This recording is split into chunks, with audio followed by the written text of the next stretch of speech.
ஓம் நம சிவாய. அவரை நோக்கி நைமிசாரண்ய முனிவர்கள், சூத முனிவரே, சிவபெருமானுக்கு அத்யந்த பிரியமாகவும் சகல சாஸ்திர ரகசியமாகவும் தர்மார்த்த காமோக்ஷம் ஆகிய புருஷார்த்தங்கள், அதாவது அறம், பொருள், இன்பம், வீடு என்னும் பேர்கள் நான்கையும் கொடுக்க வல்லதுமான ஷடாக்ஷர மந்திரத்தை பூர்வத்தில் கேட்டு மகிழ்ந்தோம். இன்னும் சிவத்திற்கு பிரியமாயும் அஷ்டமா சித்திகளை அளிக்கத்தக்கதாயும் உள்ள எந்த மந்திரத்தால் மாண்டவ்யர் முதலான மாபெரும் முனிவர்களெல்லாம் தேவத்துவத்தை அடைந்தார்களோ அந்த மந்திரத்தை உபதேசிக்க வேண்டும் என்று கேட்டார்கள். அவர்களுக்கு சூத புராணிகர் கூறலானார்.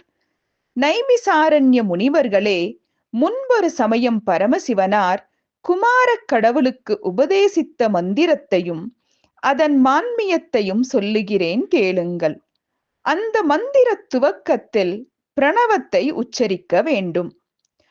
அகாராதி கணங்களில் மூன்றாவதாகிய சா கணத்தின் மூன்றாவது அக்ஷரமாகிய ஜா என்னும் எழுத்தை பஞ்சம சுரமாகிய உகாரத்தோடு கூட்டி இறுதியில் பிந்துவாகிய ஓ பூர்ணாஸ்வரம் மகாரம் சேர்த்தும் எட்டாவது சா வர்க்கத்தில் மூன்றாவது அக்ஷரமாகிய சா என்னும் எழுத்தை இரண்டு பிந்துக்களுடன் கூட்டி இவ்விரண்டு எழுத்துக்களுக்கும் பிரணவத்திற்கும் மத்தியில் ஹௌம் என்னும் பீஜாட்சரத்தை கூட்டி ஜபிக்க வேண்டும்.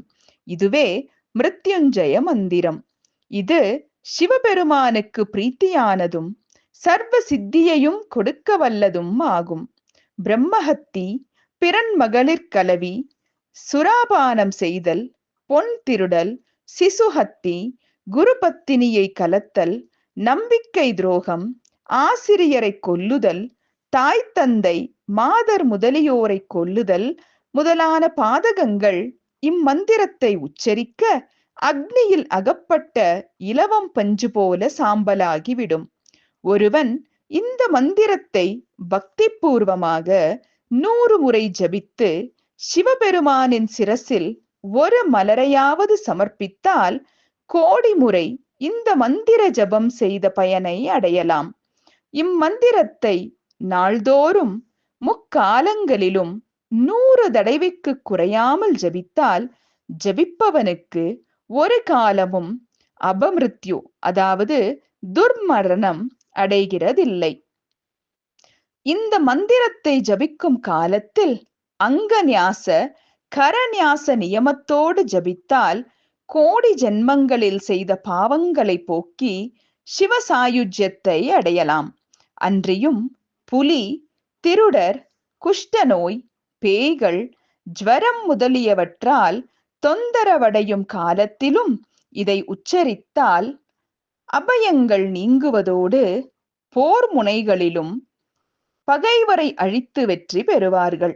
பலவிதமான துன்பங்களை அனுபவித்துக் கொண்டிருந்தாலும் இதை இரவு பகலாக இடைவிடாது மானசீகமாக ஜபித்தவர்கள் அத்துன்பங்களிலிருந்து நீங்கி தங்கள் இஷ்ட சித்திகளை எல்லாம் அடைவார்கள். தம் மனைவியுடன் கூடி உலக நடையில் இருப்பவனாயினும் இதற்குரிய மிருத்யுஞ்சய எந்திரத்தினால் இந்த மந்திர ஜபம் செய்வானாயின் எல்லா கோரிக்கைகளும் ஈடேறப் பெறுவான்.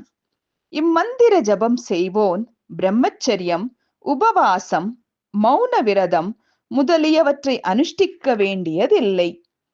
கும்பமுத்திரை காட்டி சுகாசனத்திலிருந்து தன் இதயமாகிய சகஸ்ரதல கமலத்தில் எழுந்தருளியுள்ள சர்வேஸ்வரனாகிய சிவபெருமானை இந்த மந்திரத்தால் தியானித்து மானசீகமாக 1 வருஷ காலம் தியான யோகத்தில் இருந்தவன் அஷ்டமா சித்திகளையும் திவ்ய தேகத்தையும் சர்வஜத்துவத்தையும் நீங்காத ஆனந்தத்தையும் ஆகாய மார்க்கத்தில் சஞ்சரிக்கும்படியான யோக்கியதையும் பரமசிவத்தை பிரத்யக்ஷமாக தரிசிக்கும் சித்தியையும் அடைகிறான்.